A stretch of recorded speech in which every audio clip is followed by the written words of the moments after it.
What we're now facing, and this is why I think video games actually tie into this, and that is that what we are now facing is, as we said just a few minutes ago, that within a decade or so, the percentage of the population that reaches integral levels of development, that actually reach stages that psychologists call integrative or holistic or unified or systemic, that actually reach those levels, it's only about 3 or 4% right now, but it's going to be 10% within a decade or so. And that means we're going to get a tipping point going through the whole culture. And that tipping point is going to be profound,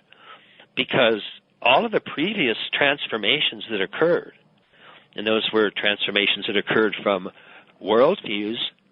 in the lower left that went from archaic to magic to mythic to rational to pluralistic to integral, were accompanied by the exterior forms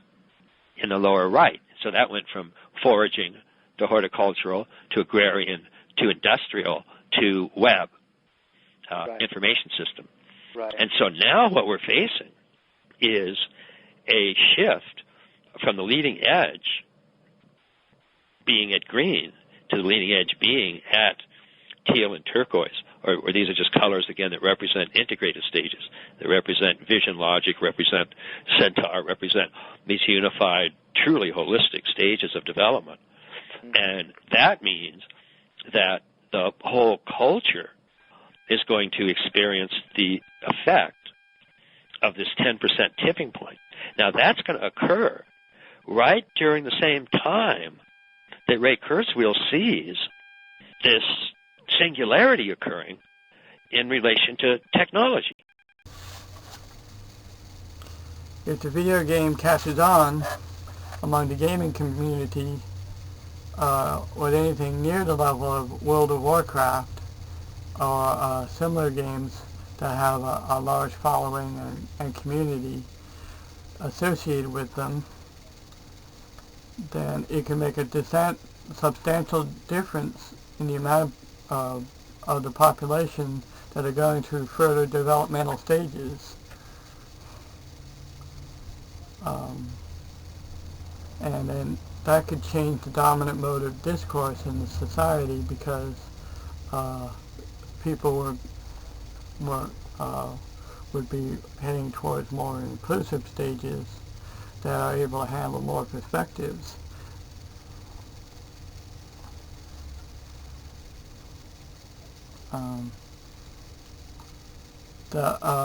Just having a change in the administration of the government between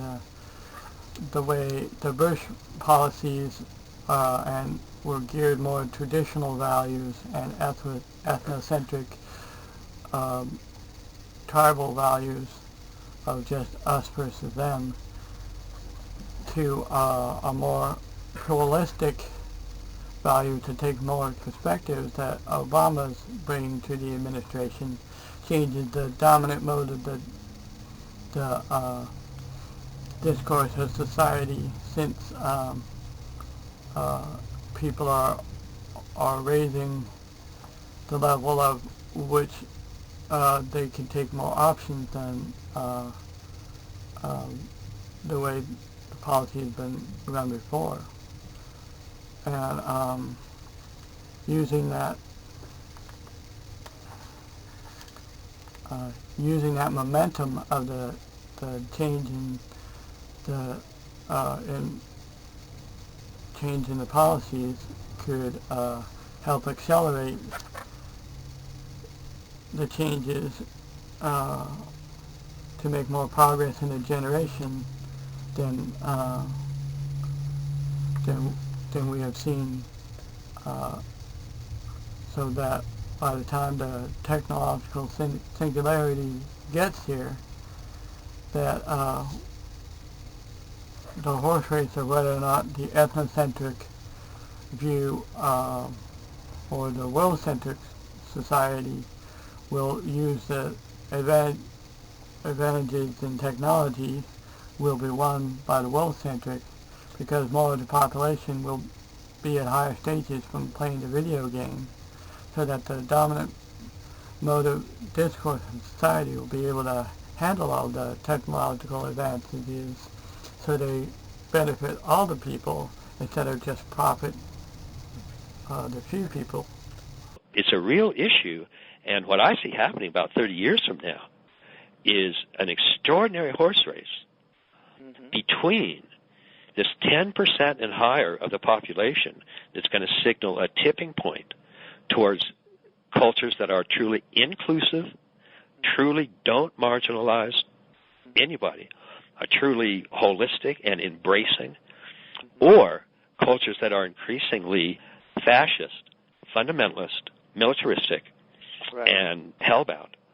And that is, right now, as far as I can tell, it's 50-50. It is neck to neck. Wow. And that is going to be something that we have to watch